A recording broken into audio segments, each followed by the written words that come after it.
nombre aquí? Ah, sí, pues porque yo tenía activada esa función de no permitir cambio de nombre, Ah, ok. pero sí la puedo desactivar, pero eso lo hacía por seguridad. Ah, no, no, Bien. está perfecto. Es que aparece como saludablemente activa, que es el grupo que Ajá, tengo, claro. Sí, yo lo y hago no por aparece mi seguridad, nombre, porque pero pues ya, no, no hay porque ha problema. ocurrido algunas las cosas ahí terribles. Bien, bien, ya, buenas noches. Estamos Sí, entonces ya iniciando nuestra actividad correspondiente a la unidad, perdón, a la red internacional número 1. Y tenemos hoy como invitada a la licenciada en gerontología Sandy Rosas, licenciada en gerontología por la Universidad Autónoma de Campeche, México, neuropsicóloga clínica por el Centro de Estudios Clínica e Investigación Psicológica en Yucatán, profesional independiente en consultorio Trasciende, neuropsicóloga clínica en clínica Readapta, ¿no? Y sí, Agatha.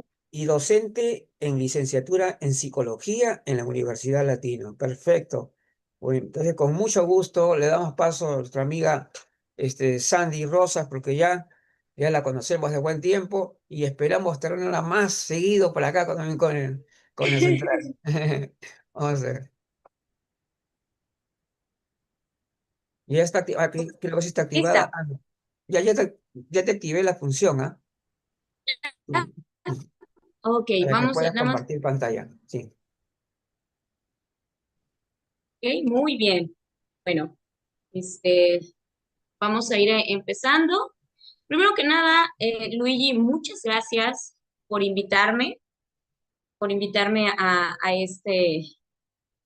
esta maravillosa presentación, poder compartirles un poquito de lo que yo he aprendido, ¿verdad? Porque pues algo que me queda claro es que no todos lo sabemos. Y en el camino profesional, el estar trabajando con personas dependientes, desde la parte clínica, que eso es realmente ha sido maravilloso, encontrarme con profesionales con los que puedo hacer esa mancuerna tan maravillosa de hacer un trabajo integral, ¿verdad? Multidisciplinario, trabajar en equipo, también ha sido espléndido, ¿no? Entonces, hoy vamos a hablar acerca de la importancia que tiene el acompañamiento profesional para personas o familiares que tienen a una persona dependiente con demencia, ¿no? Muchos de nosotros hemos escuchado lo difícil que es cuidar de alguien, ¿no? Lo difícil que es, sobre todo, cuidar de una persona adulta. Dejemos que sea un adulto mayor, una persona adulta, ¿no?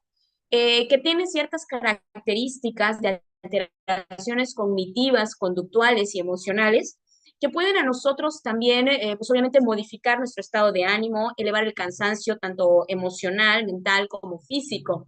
Exigen de nuestra parte, pues obviamente, cambios y modificaciones en nuestra rutina y es un proceso complejo y adaptativo. Dentro de la experiencia que he tenido trabajando con familias, que la verdad ha sido maravilloso y como lo he venido diciendo, yo les agradezco mucho a esas familias por darme la oportunidad de entrar hoy sí con ellos, formar parte de ellos y aprender junto con ellos sobre estrategias que son indispensables, que son importantes para el control. Cuando una persona se convierte en cuidador familiar, está en el limbo, Luigi. Está en el limbo porque no sabe qué hacer, no reconoce las actividades que tiene que hacer. Hay una lucha interna entre comprender lo que está sucediendo y entre el querer hacer lo mejor para su familiar. En este camino hemos aprendido que la psicoeducación o la educación del familiar es sumamente importante, ¿no? Enseñarles la situación en base a un diagnóstico claro de qué está sucediendo con su familiar, ¿verdad? Ya sea un diagnóstico por demencia de Alzheimer, frontotemporal, demencia vascular o algún otro síndrome relacionado con este proceso discapacitante, ¿no? Porque algo que tiene que quedar claro, que cuando hay una alteración cognitiva, cuando hay un cambio que es neurodegenerativo o que a lo mejor nosotros podamos revertir, porque déjenme decirles que hay un deterioro cognitivo que puede ser reversible, pero que no deja de ser inquietante para el paciente. Cuando nosotros empezamos a vivir esto como cuidadores, las familias empiezan a vivir esto como cuidadores, realmente ellos necesitan saber cuál es el diagnóstico, tener un diagnóstico certero, saber cómo se va a comportar su familiar, qué es lo que me espera y tener siempre en cuenta que si es un proceso neurodegenerativo, esto no es revertible hasta el momento, ¿no? O sea, nosotros tenemos que ir creando estrategias adaptativas para el paciente y la familia, reconociendo que también la familia pues tiene que mantener ciertas actividades. La verdad que es un proceso de duelo algo complejo que ellos atraviesan porque es, digámoslo, es algo que no se esperaban que sucediera. E inclusive, aún viendo los síntomas que presentan en los cambios conductuales y emocionales y las alteraciones cognitivas de su familiar, ellos mismos pueden referir no comprender por qué está sucediendo esto. Hace poco, y me gusta hablar con ejemplos porque yo he aprendido mucho de las familias, hace poco estaba platicando con una familia, ellos son 4 hijos, y algo que me llamaba la atención era la incertidumbre que una de sus hijas decía, es que no sé si estuvo bien que yo hiciera este comentario a mi mamá, ¿no? Hablaba sobre un comentario acerca de algo tan sencillo como pudiese ser algún artículo del supermercado, ¿no? Me sentí mal, dice ella, me sentí mal al decirle a mi mamá de esta forma que no lo necesita, porque ella lo puede conseguir de otra manera o porque lo tenía en casa. Me sentí tan culpable y le digo, es que a veces nosotros no sabemos comunicarnos. El lenguaje es una habilidad de nosotros los seres humanos, pero la comunicación efectiva, la comunicación asertiva, es la que no logramos hacer. Entonces, a veces nos expresamos, ¿verdad? Así de una manera muy espontánea, pero no volteamos a ver las repercusiones que ese lenguaje o esa expresión que nosotros tuvimos puede tener sobre la persona, ¿verdad? Con la que nos estamos comunicando. Entonces, también platicaba con ellos sobre esta parte, aprender a escuchar, aprender a observar y aprender a comunicar, que son 3 elementos sumamente importantes que cuando nosotros nos convertimos en cuidadores familiares, no podemos soltar. Tenemos que observar porque los cambios son constantes. Tenemos que escuchar y observar porque a veces la persona que tiene una demencia, a veces ya no se puede comunicar con un lenguaje fluido de manera verbal, pero sí lo podemos observar, ¿verdad?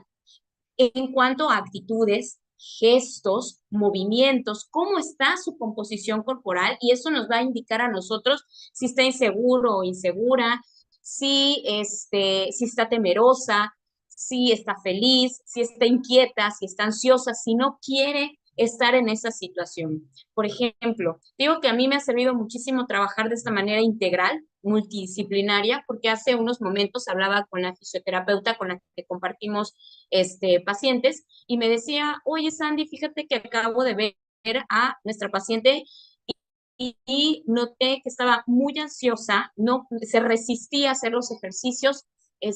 También estuvo así a ti, contigo en la sesión y yo le comentaba, sí, de hecho no duramos mucho tiempo, estamos en un proceso adaptativo, ella se fue de vacaciones 15 días, es normal que presente resistencia, no la vamos a forzar a hacer algo que con lo que no se siente bien, hay que platicar con la familia si en casita ha estado presentando esta serie de síntomas, ¿no? Trabajar de esta manera y observar conductas permite que los familiares también observen conductas en casita, porque a veces pues también debemos entender que las familias tienen sus rutinas y si nosotros dentro de nuestra intervención observamos manifestaciones emocionales, conductuales o cognitivas, es muy importante que se los hagamos saber porque así ellos pueden corroborar si en casita también está sucediendo lo mismo y empezar a trabajar otro tipo de estrategias. Entonces, estos cambios, te digo, los podemos observar, los podemos escuchar y los podemos comunicar. Entonces, son 3 elementos que sí les pido a las familias que no se les olviden, observar, escuchar y comunicar. Cuando hablamos del significado, como nos dice la diapositiva, de qué es un cuidador, pues yo creo que es más allá de lo que el mismo significado nos pueda brindar. Algo que me queda muy claro es que los cuidadores, sobre todo las familias, trabajan desde el amor.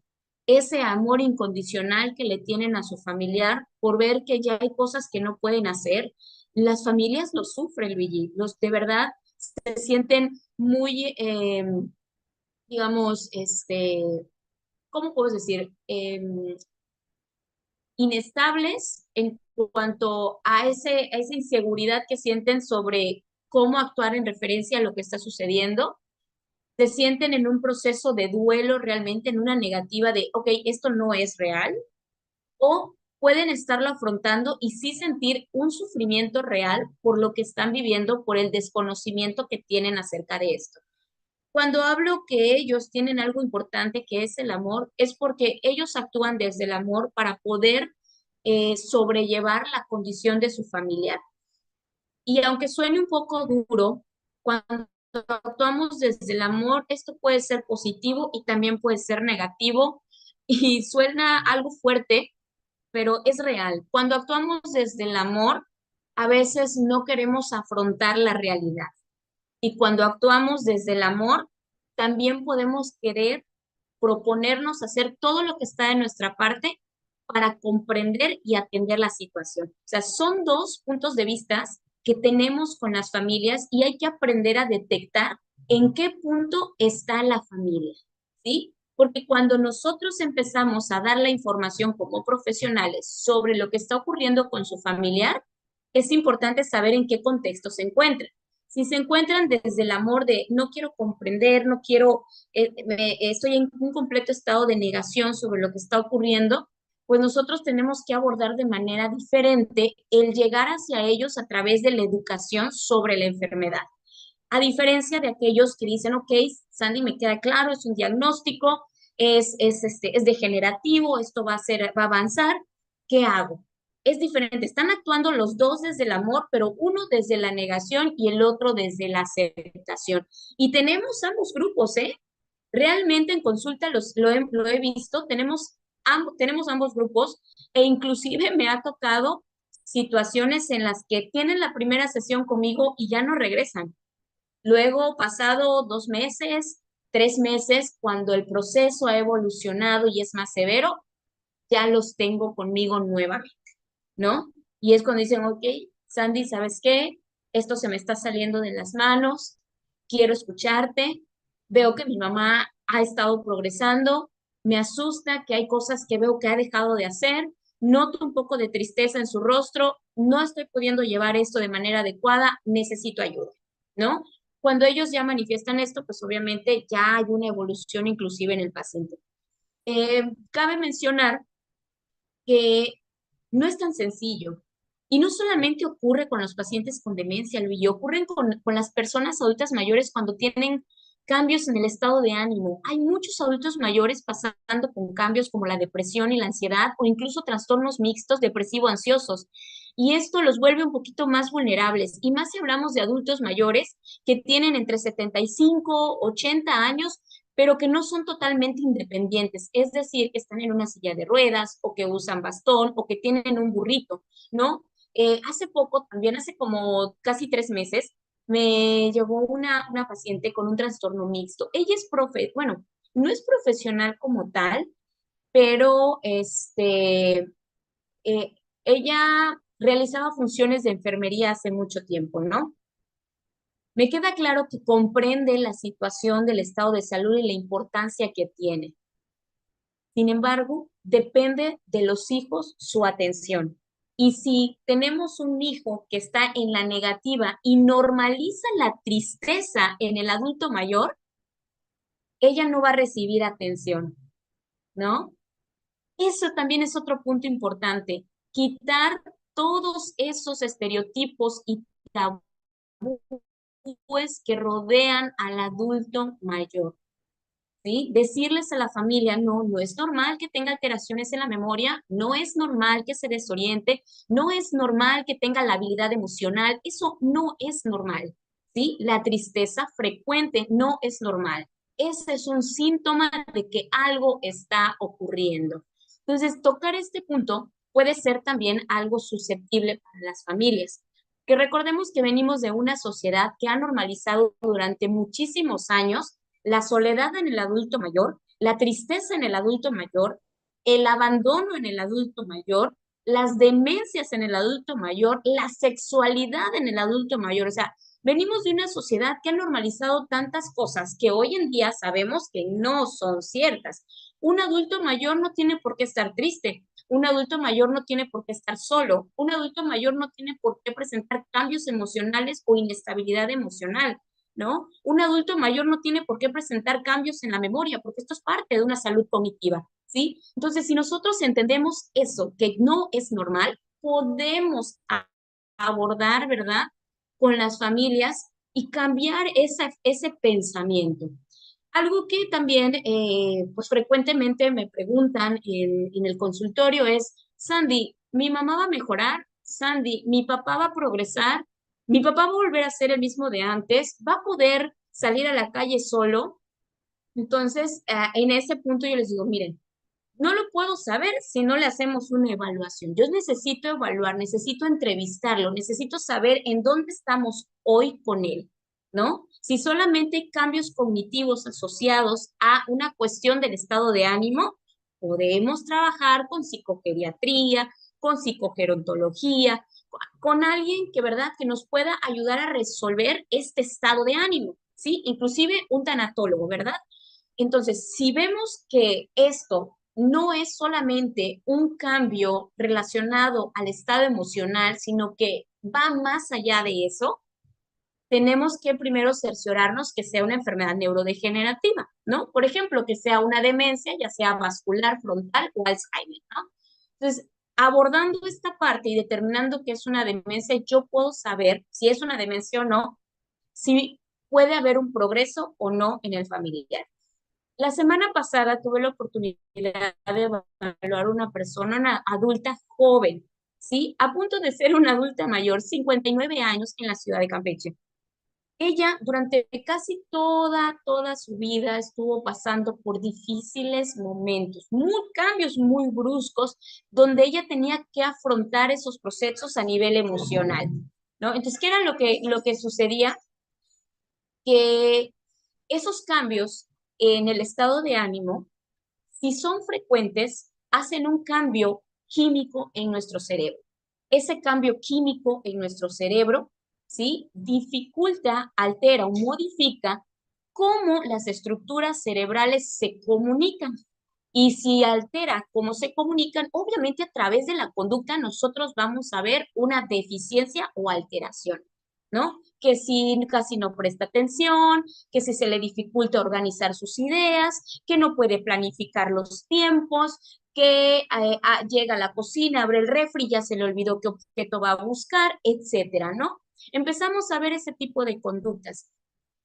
Y es ahí cuando les digo, porque es maravilloso. Tú ves una imagen, una resonancia, y ves que no hay cambios, Luigi. E inclusive ves el reporte y no hay cambios, no hay cambios orgánicos estructurales, pero sí funcionales. Entonces es ahí cuando decimos, a ver, no hay disminución de la masa cerebral, no hay cambios en la sustancia gris y la sustancia blanca, no hay aparentemente, ¿verdad?, pérdida neuronal, pero sí conexión sináptica, ¿verdad? Las neuronas pueden estar ahí, pero sí hay una deficiencia en cuanto a conexiones sinápticas, en cuanto a la comunicación sináptica.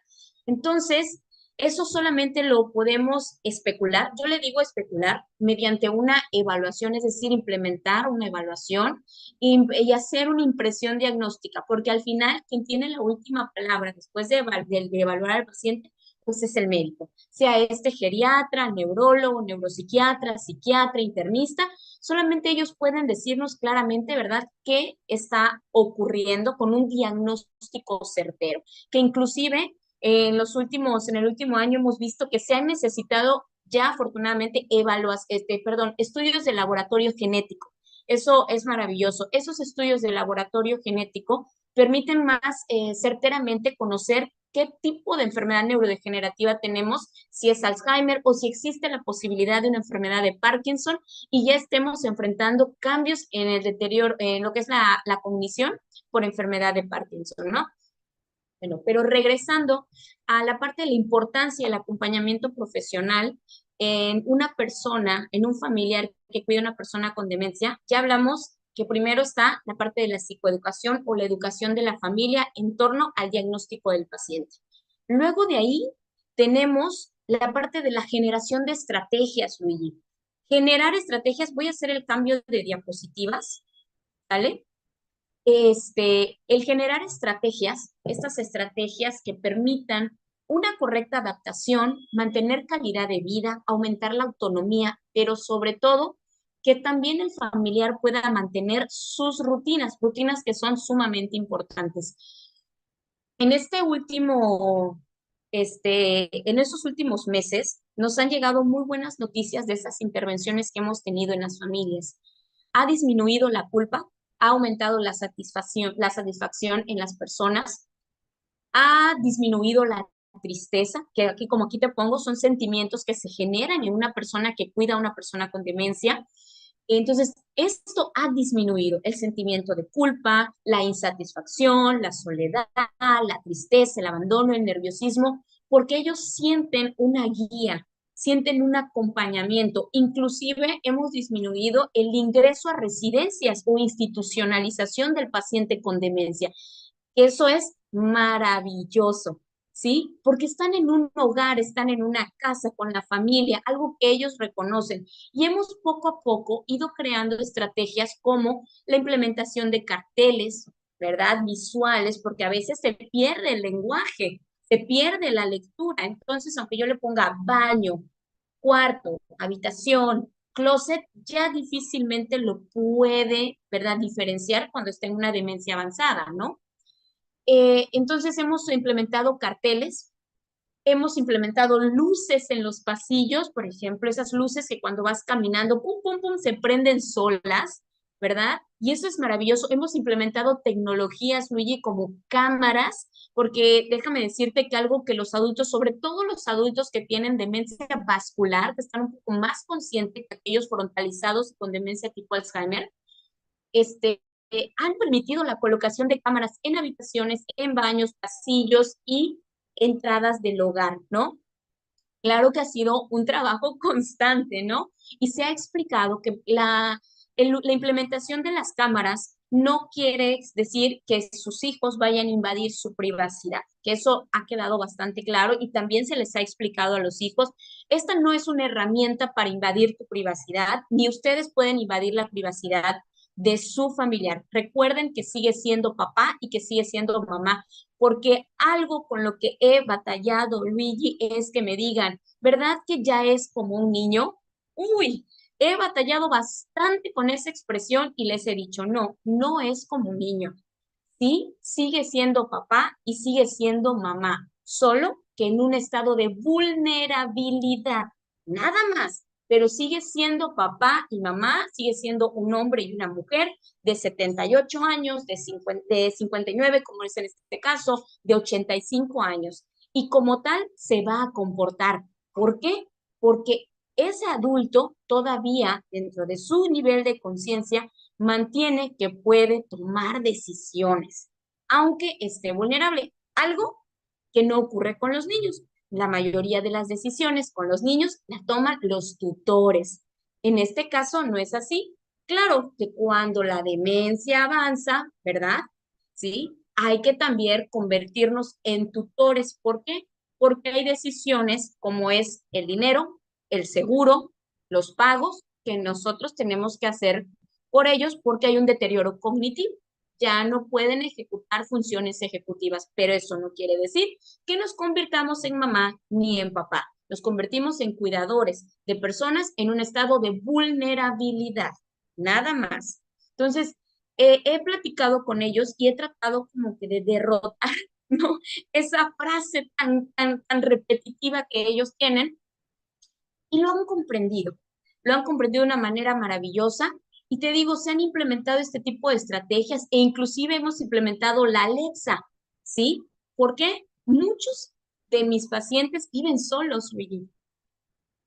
Viven solos. Algunos sí viven con sus familias, otros viven solos. Y llegan a saber lo maravilloso que es ya tener una cuidadora o cuidador fijo, alguien que esté 24/7 o 24/5, porque fines de semana se están con los hijos, 24/5, 24 horas por 5 días a la semana, y los fines de semana están con los hijos, se quedan a dormir y están pendientes solamente de toma de medicamentos, comidas y una que otra actividad, pero mantienen su independencia, ¿no? Tratan de que ellos que si va a lavar, que lave, que si va a picar frutas, pique frutas, si va a doblar su ropa, doble su ropa, si va a leer el periódico, lea el periódico, si va a ver las noticias, vea las noticias, pero formando una rutina de actividades y apoyándonos nosotros con esos cuidadores, ¿no?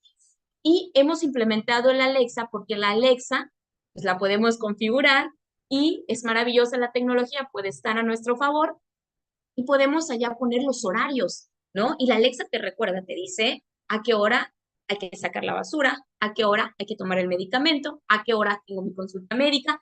Entonces, esto ha resultado maravilloso y los hijos lo han visto como una oportunidad. La implementación de cámaras, hay unas cámaras donde tú también puedes hablar, que tienen un parlante, ¿verdad? Y te puedes comunicar, aparte que puedes ver, te puedes comunicar, ¿sí? Y desde cierto punto ellos se les hace más fácil, ¿no? Oye, mamá, ya te vi. Oye, mamita, vi que dejaste tu teléfono aquí. Recuerda que lo dejaste en el comedor. "Ah, ok, hija, gracias." ¿No? Y se ve como la cámara se mueve, ¿no? Es maravilloso. Otra de las estrategias que nos ha funcionado, bueno, el de la cámara nos ayudó a identificar dos caídas de una paciente por la madrugada. Entonces, que esté la cámara en la habitación nos permite identificar eso, llamar al cuidador que acuda a la habitación y se haga el seguimiento, ya sea llamar al médico o levantarla, recostarla. ¿Para qué? Para que no pase tanto tiempo en el piso, ¿sí? El adulto mayor y cerciorarnos de que está bien, ¿no? O sea, para eso nos ha servido esas estrategias y ha disminuido esa ansiedad que se genera en los familiares. Ellos se sienten con más confianza y se han generado rutinas en las que, oye, hoy te toca ir a ti comer con mamá, oye, a mí me toca ir a, ¿sabes qué?, a dar una vuelta con ella, oye, este fin de semana, ¿qué te parece que nos reunamos todos? Se ha visto, perdón, ese compromiso por parte de la familia. No sé si hasta aquí hay alguna duda, Luigi. Mi audio, ahora sí. Bueno, sí, no, está súper interesante. Sobre todo, hay un tema que he podido. eh, hay un perrito por ahí. Bueno, Hay una perrita por aquí, sí, perdónenme. sí. Es cierto. Bueno, el tema del no normalizar la demencia es muy importante y tú lo has dicho, y ese es un tema, pero muy importante porque todavía por ahí quedan algunos que dicen demencia senil. Ya está desapareciendo, pero no falta por ahí alguien que está un poco desactualizado, pero ya está desapareciendo, por lo menos ya no se normaliza la demencia. Ahora, el problema bueno, lo que también he podido observar es que por ejemplo, las personas mayores, porque bueno, lamentablemente son los que generalmente tienen, ¿no?, la demencia, eh, tienen algunos momentos en el que pareciera que te inventan síntomas, ¿no? O sea, te dicen, se me sube la presión o no sé qué, o sea, te das voces de alarma y no hay nada.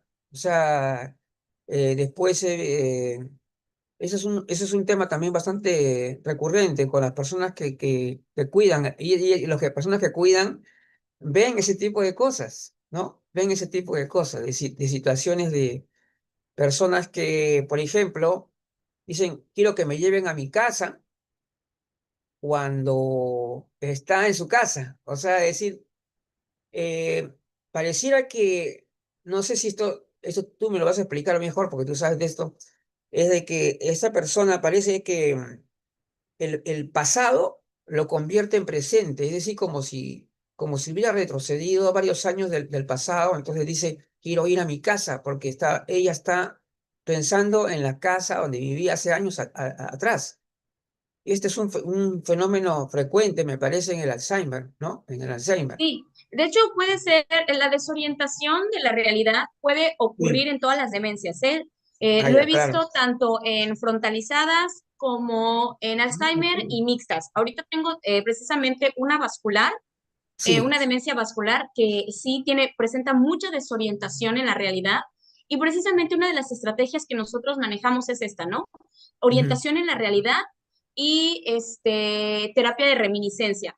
Si ujú. nosotros la combinamos, tenemos un excelente efecto en ellos. ¿Ha reducido el nivel de ansiedad? Sí. Mayormente, estos pacientes lo presentan por la tarde, no durante el día, por la tarde, ¿no? Esta desorientación en cuanto a su entorno. Entonces, tratamos de crear estrategias, o sea, Ah, a los cuidadores les decimos cómo abordar, porque aparte son cuidadores que no están profesionalizados. ¿Sí? Algo que yo he notado mucho es que al paciente adulto mayor con demencia, sobre todo en el vascular, no les gusta profesionales de enfermería, porque ellos ay, no ay, quieren, ay. sí, no les gusta.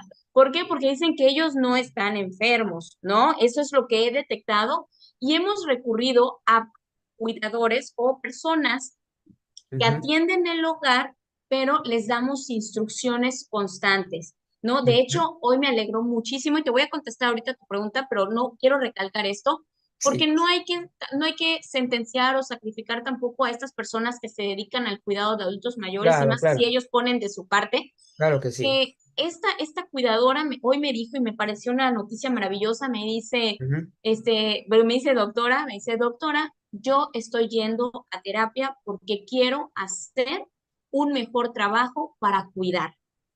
Y eso fue maravilloso. Entonces, ella ya ha entendido que es importante cuidar su salud mental para que pueda seguir cuidando de la persona que tiene a cargo ahorita, ¿no?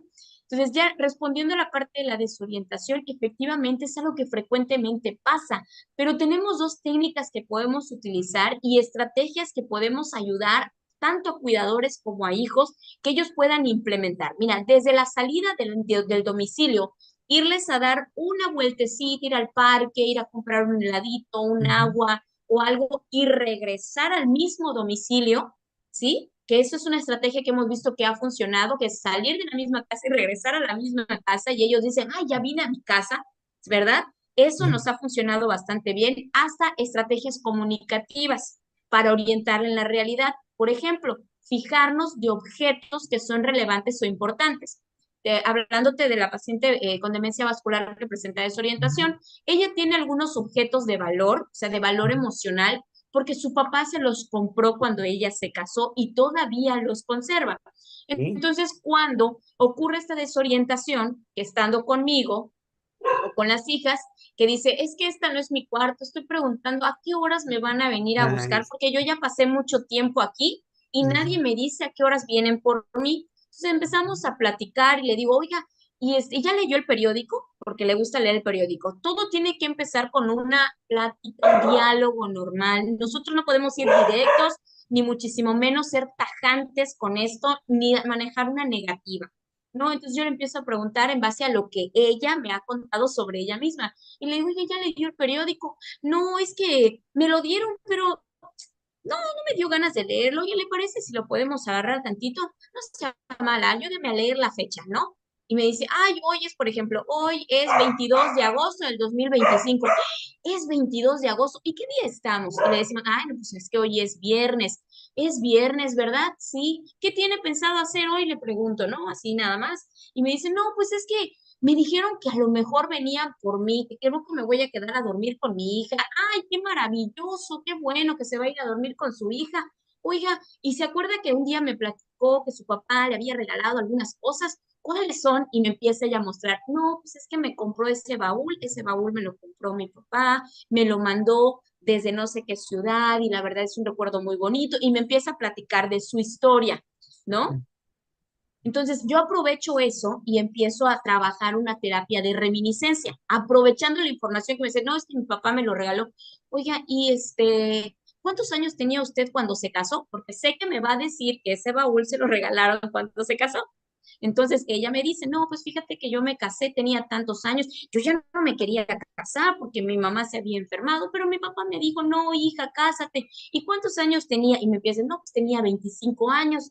Wow, ¿y cuántos años tiene ahorita? No me acuerdo. Y si sacamos la cuenta, es que no me acuerdo cuántos años tengo. Entonces empezamos a sacar la cuenta. No, pues es que tiene 79 años. Tengo 79 años. Sí, oye, ¿qué se hacen sus hijos? ¿A qué se dedican? Entonces empezamos a sacar esa conversación y ella empieza a orientarse en la realidad. Si te das cuenta, es un contexto que está relacionado a hechos del pasado y recientes, pero mediante un diálogo fluido. Por eso es importante que cuando trabajas con un profesional, el Ujú. profesional debe de conocer el contexto de vida del paciente, porque si no, no tiene herramientas para trabajar la orientación en la realidad y la terapia de reminiscencia. Yo no puedo llegar con preguntas directas y diciéndole, ¿qué fecha es hoy? No, no es esa Ajá, fecha, claro. porque sería muy hostil de mi parte. O sea, sí vemos la diferencia. No sé si queda claro No, ese sí. abordaje, ¿no? Ahora, La verdad que sí, un tema bien dime. interesante me parece. Por ejemplo, ya sabemos nosotros que el Alzheimer no es un tema de recuerdos del pasado, sino de las cosas que ocurren inmediatamente. Ahora, hay personas, porque hay personas de todo tipo de personas y todos tenemos defectos. Dicen que no hay nadie perfecto en este mundo. Bueno, la cosa es que hay jóvenes, cuando jóvenes, por ejemplo, van a comprar y se olvidan de qué le habían mandado a la compra y cosas así, ¿no? O se olvidan del vuelto o hasta se olvidan de la compra. Pero tengo entendido que esto en realidad no es, más un tema de Atención. atención, de distracción, que es muy frecuente también en los adolescentes, ¿no? Apurado, ya va, ya, bla, listo, ya está, ¿no? Pero no lo podemos comparar eso de ninguna manera con Ahora, ¿por qué también te pregunto también otra cosa? Hay casos de Alzheimer que son extremadamente rápidos o sea, hay una destrucción lamentablemente rápida de la persona, de su cerebro, mientras que otros duran un tiempo mucho más. Algunas personas pueden estar 10 años con Alzheimer, pero ya hay personas que solamente 2 años y fallecieron. Ahora, ¿cuál es la razón por la que, digamos, esta persona puede expandir su esperanza de vida o al contrario se acorta? ¿Qué tiene que ver ahí? O sea, ¿qué cosa incide en que esa persona, su cerebro aparentemente se destruye más rápido? O digamos que la enfermedad justamente tiene eso. O sea, Tiene puede ser que... etapas. Sí, Sí, a ver, sí, explícame un sí, poquito eso. Sí, la enfermedad por naturaleza tiene etapas. En algunas claro. personas se puede ver más acelerado que en otras, pero sí hay un tiempo de progresión en el cual nosotros podemos decir, ay, esta es una demencia tipo Alzheimer en una frontotemporal. La frontotemporal es muchísimo más agresiva, ¿no? Cada Ah, ya, individuo es diferente, inclusive cuando tengan el mismo diagnóstico, ¿no? Que en este caso puede claro. ser demencia tipo Alzheimer. ¿De qué depende? Así como el propio proceso de envejecimiento depende de factores intrínsecos y extrínsecos, también la demencia, ¿verdad? Depende de factores extrínsecos e intrínsecos, como puede ser el entorno en el que vive, su reserva cognitiva, su reserva cerebral, su Ujú, neuroplasticidad, ¿no? Y todo esto, pues obviamente se nutre a lo largo de la vida, ¿no? No es algo que ujú, yo pueda nutrir de la noche a la mañana, sino es algo que se va nutriendo a lo largo de la vida. También algo muy importante es digamos que la edad en la cual inician estas alteraciones también va a ser muy importante, ¿no? Porque claro. qué quiere decir? Si hablamos, vamos a hacer un recorrido desde el envejecimiento hasta la Ujú, demencia, ¿no? Si nosotros hablamos del envejecimiento, sabemos que todas las personas envejecen diferentes, ¿no? Y que así dependen es. de diferentes factores. Ajá, Esto nos ha quedado sumamente muy claro, ¿no? claro. Ujú, Entonces, cuando una persona tiene mayor reserva cognitiva, mayor capacidad de adaptabilidad, su proceso de envejecimiento chévere. realmente no es un envejecimiento patológico, viene siendo un Ujú, envejecimiento ¿cómo se dice? Un envejecimiento activo, ¿verdad? Un envejecimiento saludable porque no hay presencias de enfermedades, la persona se adapta constantemente de manera correcta a todos los cambios que puedan ocurrir, como puede ser que los hijos se casen, que venga un nieto, que a lo mejor fallece una amiga, que fallece un hijo, ¿no? Entonces, la persona puede ir llevando cada uno de estos cambios, la menopausia, la andropausia en los hombres, ¿no? Entonces puede ir llevando todos estos cambios de manera correcta, es decir, es resiliente, hay una adaptabilidad a Ujú, todos estos cambios. Entonces, cuando aparece la demencia, ya sea, digamos, supongamos que aparece en una etapa tardía, ¿no? Que puede ser entre los, vamos a exponer, 80, 85 años, ¿sí? Esto quiere decir que la persona adulta mayor ha venido adaptándose a los cambios constantes de manera efectiva, que muy ujú, probablemente, ¿verdad? Porque cuando ya hay el diagnóstico debemos de recordar que antes ya han habido cambios. Si empezamos a ver el corte en 85 años, supongamos que 5 años antes ya habían cambios, ¿no? Supongamos que los cambios empezaron a los 80 años, ¿no? Entonces, quiere decir que esta persona supo llevar a cabo los procesos adaptativos de manera correcta con las herramientas extrínsecas e intrínsecas que poseía esa persona, pero que llegó a un punto en el cual todas esas habilidades adaptativas, esas capacidades, ya no pudieron resistirse a los cambios, porque a lo mejor vino un evento demasiado estresante como lo pudimos ver en la pandemia. Después de la ujú. pandemia hubo más ansiedad, hubo más depresión y aumentaron los diagnósticos de demencias también, ¿no? No me digas. Entonces, fue un evento masivo, mundial, ¿verdad? Un evento donde todos nos estresamos y salía de nuestro control. O sea, hace que mi capacidad adaptativa no pudo resistir el cambio y es lo que hace que a lo mejor progrese, ¿verdad? Esta enfermedad, ¿no? Pongamos que aparece en una etapa tardía, ¿no? A los 85 años. Pero si aparece en una etapa temprana, ¿sí?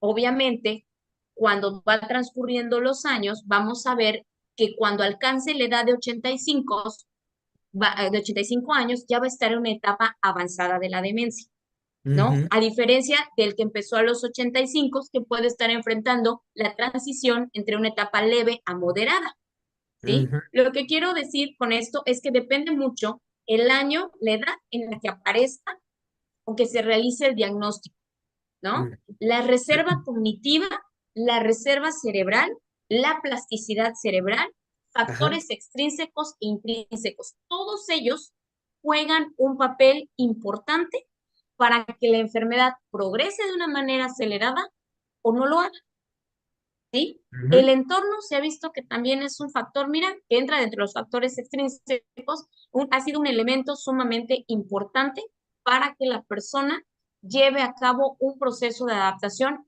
adecuado.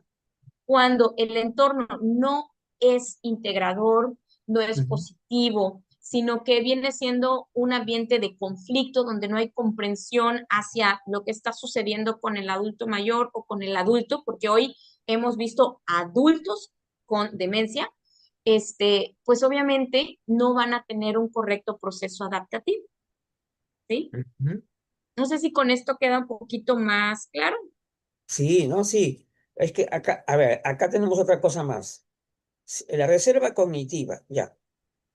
La persona, vamos a poner un ejemplo. Esta persona ha sido profesor y por lo tanto debe tener una reserva. Vamos a poner un caso, ¿no? Un caso Ujú. hipotético. Un señor que ya ha enseñado de repente a nivel superior. Esa Claro. persona va a tener un fortalecimiento, ¿crees tú? Una reserva cognitiva que le sería extremadamente útil si es que hay una enfermedad como el Alzheimer. Sí, o sea, recordemos que el Alzheimer, o sea, no es directamente una enfermedad que se relacione con baja escolaridad, con Claro, nivel económico bajo, o que sea, le no puede hace dar a cualquiera, distinción. le puede Sí, dar a cualquiera, exactamente, le puede dar a cualquiera, eso nos a debe quedar cualquiera. claro, o sea, no hace Sí, distinción alguna. claro que sí. Ahora, que la escolaridad es un factor que nos permite elevar la reserva cognitiva, sí. Sin Sí. embargo, cuando nosotros evaluamos al paciente, tenemos que saber cuál es el contexto del paciente. Ujú, Ojo, claro. porque puede ser una persona con baja escolaridad, ¿sí? Pero mantener un grado de funcionalidad de acuerdo a las actividades que realiza óptimo, ¿sí? Ujú, Pero si yo lo pongo en situaciones que son cambiantes, puede que no tenga un buen proceso adaptativo. Te voy a poner dos ejemplos. A ver. Un ejemplo es una señora que se mudó, ella tiene 65 años, se mudó de la ciudad de Guadalajara a Yucatán. Ujú, Cuando ella se mudó, cuando ella vivía en Guadalajara, aparentemente no había ningún cambio cognitivo, refiere la hija. Estaba ujú, bien, se orientaba, podía hacer sus actividades, no presentaba cambios en la memoria, no presentaba inatención, no se desorientaba, etcétera. Cuando ella se muda a Yucatán, porque se tiene que mudar con su hija, porque no se puede quedar sola y porque pues ella acepta mudarse con su hija para tampoco dejar sola a su hija, a los 15 días ujú.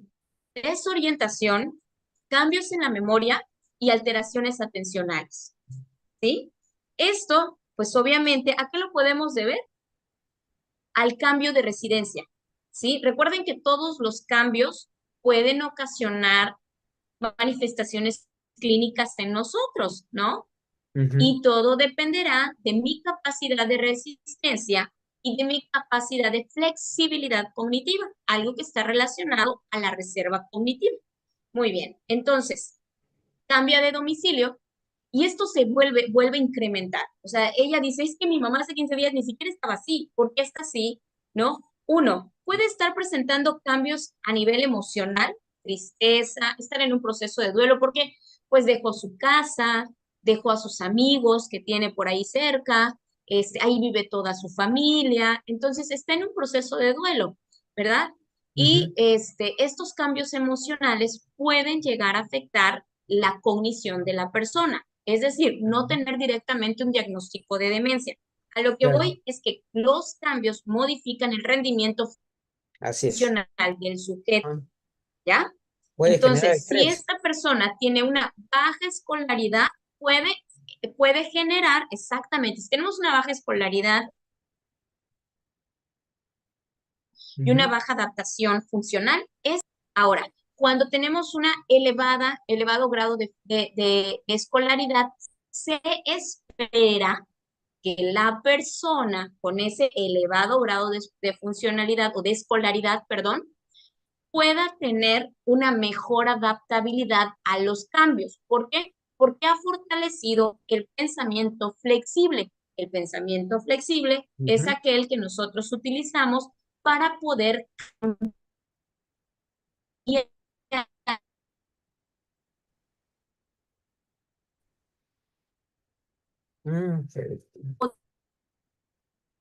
Está intermitente tú. Ok. compleja forma y en teoría, debe de tener mayor capacidad funcional adaptativa a los cambios.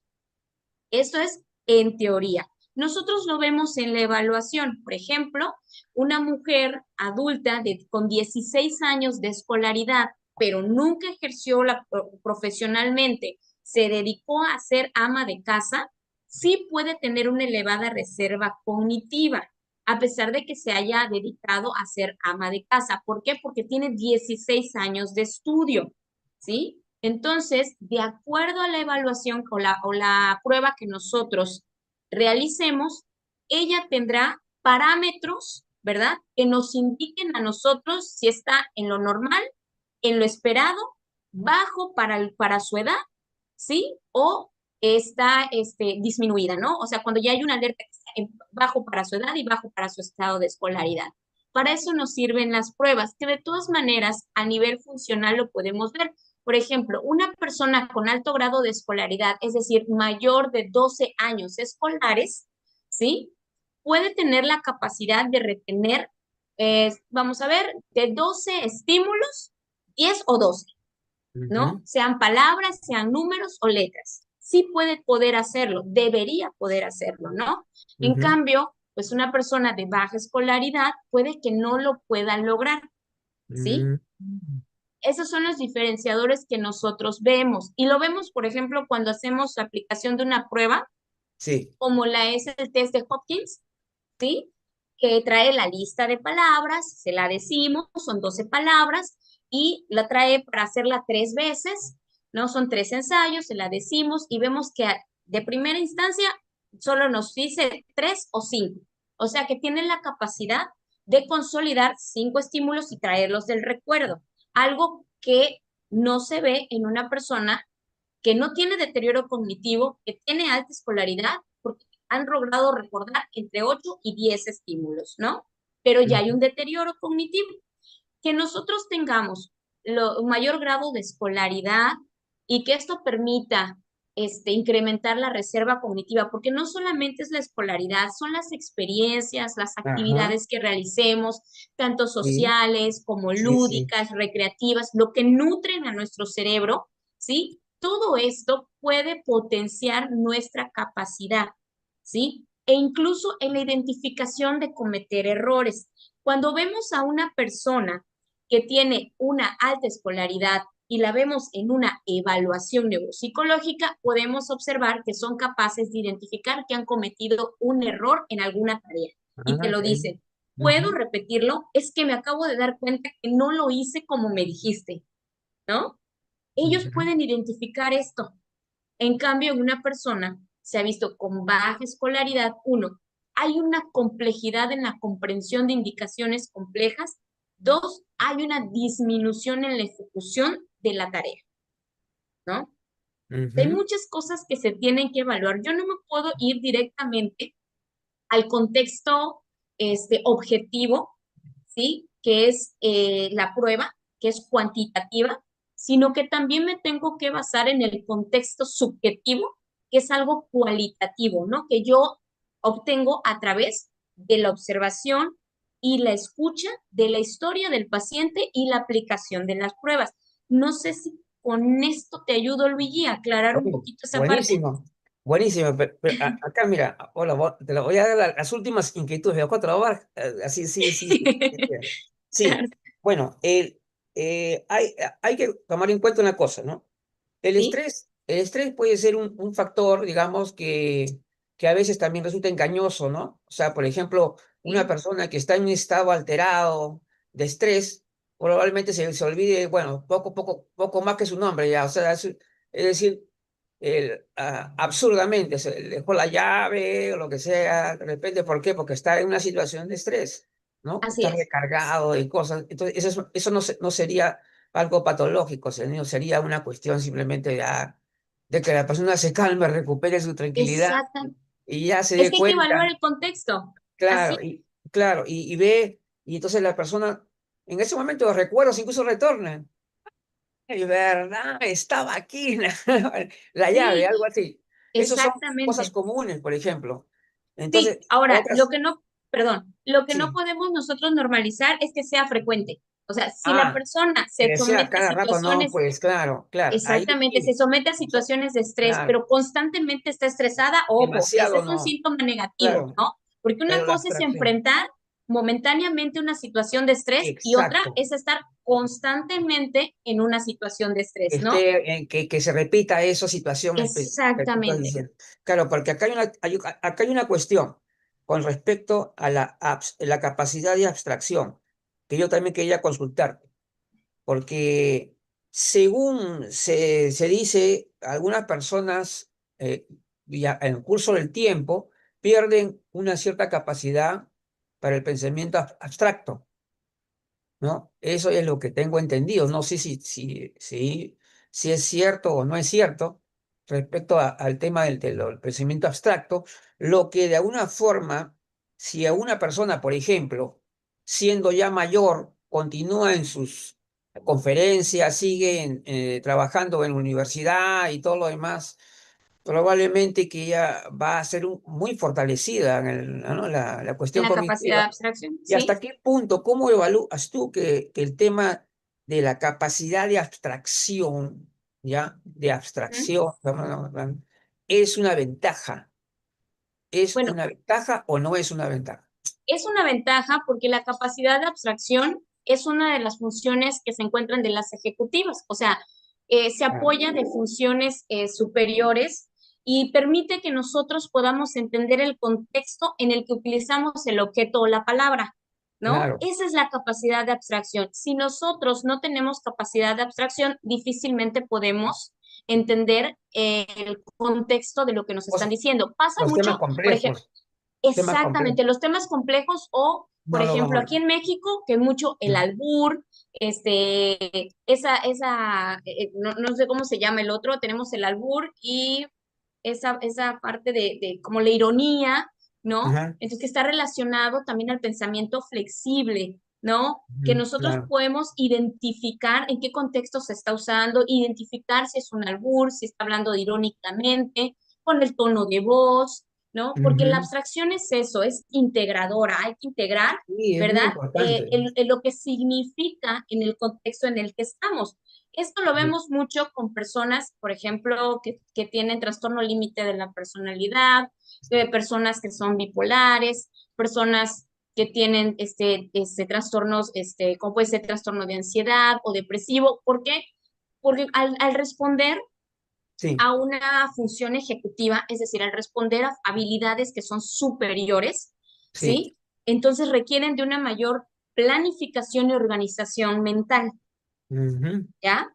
¿Sí? Y entonces requiere que nosotros entendamos el contexto en el que me encuentro, ¿sí? ujú, El tono de voz en el que me lo dicen, la ujú. forma en la que se pone en composición corporal la persona con la que estoy dialogando o la que me está haciendo referencia a algo, ¿no? Entonces, la abstracción es eso, ¿no?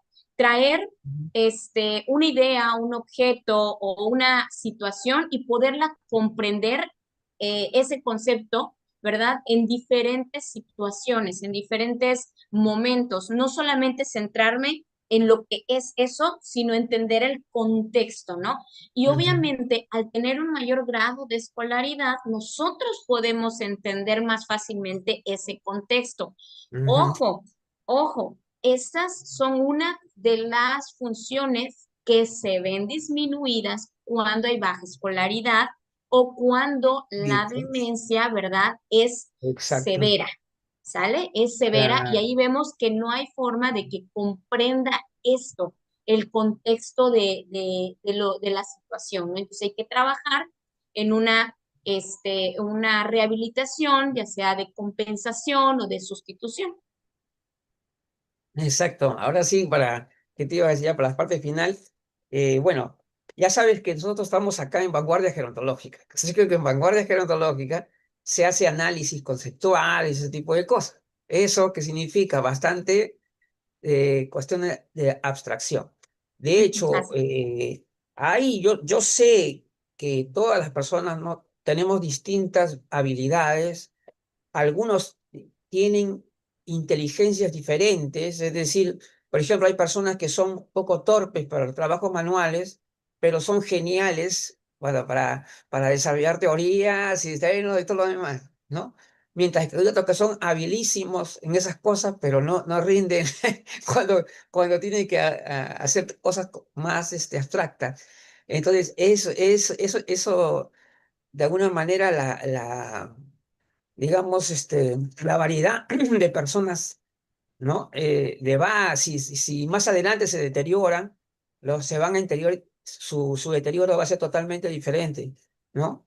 Así es. Claro, va a ser totalmente diferente, porque es cierto, yo he conocido, caramba, un joven que habilísimo para armar y desarmar las cosas, una habilidad increíble, pero ya le va a salir humo si le comienzas a hablar de cosas que parecen muy abstractas, yo nada, no da. O sea, somos diferentes, ciertamente, Sí, nuestras ahorita habilidades. fíjate que, Sí. bueno, yo no lo he visto realmente digamos que haya yo leído un artículo, pero Mm, como docente de universidad, hemos sí. visto esa dificultad en el pensamiento flexible y capacidad de abstracción en alumnos Mm, universitarios, ajá, ¿sí? ajá, qué Son muy interesante. metódicos, muy rígidos, muy cuadrados, no hay variables, quieren Ujú. aprenderse el texto tal y cual es, Ah, no puede haber una variante, o sea, es o sea, realmente impresionante. no hay una iniciativa intelectual. No, Eso es lo que no tú, hay, que tú me estás diciendo. así Ah, ahí es, está el no hay. problema. Eso, ¿No? yo te lo puedo decir Ya, como docente en cuanto a mi experiencia. No lo he leído en algún artículo, me daré a la tarea de pero investigarlo, pero coincidimos, varios maestros coincidimos en lo mismo. No quieren sí. leer, no quieren pensar, no quieren racionalizar nada, quieren que todos se los demos de manera ligera. Mm, Entonces, no, a ujú. veces hay que dar una problemática y ustedes buscar la solución de la problemática porque eso alimenta el pensamiento flexible, alimenta mi capacidad de abstracción. Sí, pues, antes de despedirme, yo me acuerdo a mí me gustó, ¿cómo se llama? Ver, unas conferencias de filosofía, ¿ya? Antigua, y me encanta. ¿Por qué? Porque eso te ayuda a manejar las cuestiones abstractas, y es Sí, genial, pero a mí me encanta ver. Y yo sé que hay los profesionales que yo conozco muchos profesionales ya que tienen más de 60 70 años, más de 70 años, están geniales acá, porque han seguido, pues. La continuidad también es importante, ¿no? Para la continuidad también, no sí, dejarse, no dejarse caer con el sí. tiempo, hay que El seguir ahí. cerebro, el cerebro requiere de entrenamiento, de ejercitarse, de Ah, aprender cosas nuevas. Yo cuando les explico a los familiares cómo funciona el cerebro, a mí me gusta imaginar como una red de pescar o ujú, un tejido que tú estás haciendo, ¿no? Nuestro ujú, cerebro tiene circuitos neuronales y para cada acción se teje un circuito neuronal. Y cuando yo aprendo algo, se forma o se teje nuevamente un circuito neuronal. Entonces, debemos de tener en cuenta que nuestras neuronas están ahí y están funcionando, pero que ellas también necesitan nutrirse, ¿verdad? ujú, ¿Cómo se nutren? Pues a través de la alimentación, a través del ejercicio, a través de que nosotros mantengamos una salud, una correcta gestión emocional, regulación emocional, una comunicación, actividades sociorecreativas, que estas cosas sean positivas para nosotros. Si me permites, hay un libro que así, estamos leyendo, que estoy leyendo, me gustaría sí, compartírtelo. Es un libro que dice, El dolor de la ausencia, neuropsicoanálisis del duelo. Es un ujú, libro de la doctora María Fernanda González Robles y habla acerca de cómo los cambios emocionales que nosotros vivimos en el proceso de duelo ante las pérdidas, ya sea una pérdida de una persona o una pérdida física, una pérdida relacional o laboral, ¿sí? Nosotros enfrentamos cambios psíquicos, o sea, cambios cognitivos y que también en ello entra en juego las funciones cognitivas. ¿Por qué? Porque cuando nosotros experimentamos experiencias, dejan una huella de memoria. Y cuando nos sometemos a esas experiencias nuevamente o alguien cercano a nosotros experimenta esas experiencias, puede tener un efecto de huella de memoria en nosotros. Es decir, que nuestro cerebro evoque hacia el presente algo que nosotros hemos experimentado previamente. La verdad es que es un libro maravilloso que qué habla de bueno, cómo funciona el cerebro desde el dolor, desde las emociones y cómo afecta el bien funcionamiento interesante. cerebral, la parte de la cognición. Te digo, es Ujú. un libro maravilloso, es de este color, mira, dice el dolor Ah, está ahí, qué de bueno. la ausencia, ¿sí? Ujú. Está maravilloso. Yo, si tienen la Bueno, oportunidad, creo que está en no, Amazon, Neuropsicoanálisis del duelo, se los recomiendo, léanlo. está bueno. Está muy, muy bueno, hace un análisis muy chévere. Habla acerca de los diferentes tipos de pérdidas y cómo funciona el cerebro ante el duelo. Mira, vamos a entender un poquito de cómo organiza la información nuestro cerebro y podemos entender cómo las demás personas e inclusive nosotros afrontamos las pérdidas, porque recuerda que nosotros al estar en un constante cambio, afrontamos pérdidas, ¿sí? Claro que sí. Bien, muchas gracias entonces por la participación. En este momento, como siempre, al final siempre tenemos que invitar a la siguiente.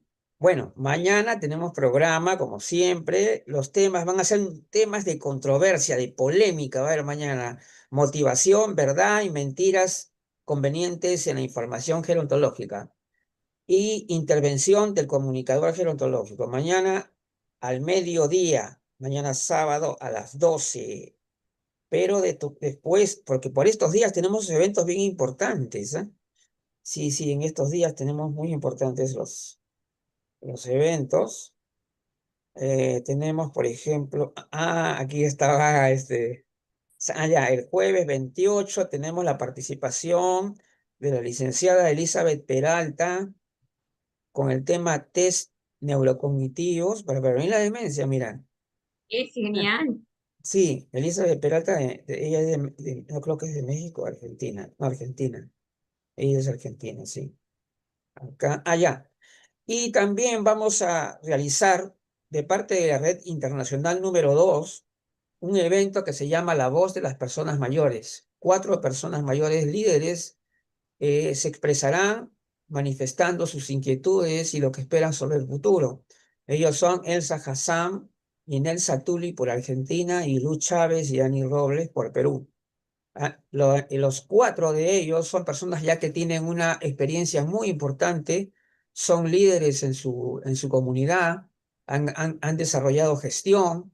En el caso de Elsa Hassan, Nelsa Tuli también tiene una asociación de personas mayores a su cargo. Luz Chávez también ha sido directora de un centro de atención de adulto mayor y Ani Robles, que también está desarrollando un proyecto que se llama ¿Cómo te explico? Muy interesante. Y así que ellos vamos a tener la oportunidad de verlos y ya sabemos que a partir del 19, el sábado 19 de septiembre, tenemos el simposio sobre la agenda pendiente del envejecimiento, en que representantes de varios países nos van a hablar de los temas justamente que estamos diciendo. Son la agenda pendiente, es decir, todo hacia dónde vamos, lo que hemos logrado y esperamos mejoras pues en el futuro en cada uno de nuestros países que tenemos aquí. Y finalmente, bueno, estar felices también porque del resultado que ha tenido el curso, perdón, el Congreso Repensando la Gerontología, que organiza por tercera vez la unidad Vanguardia Gerontológica y seguiremos adelante. Muchísimas gracias nuevamente a nuestra ponente de hoy, Sandy. Hasta pronto, ¿eh? Muchas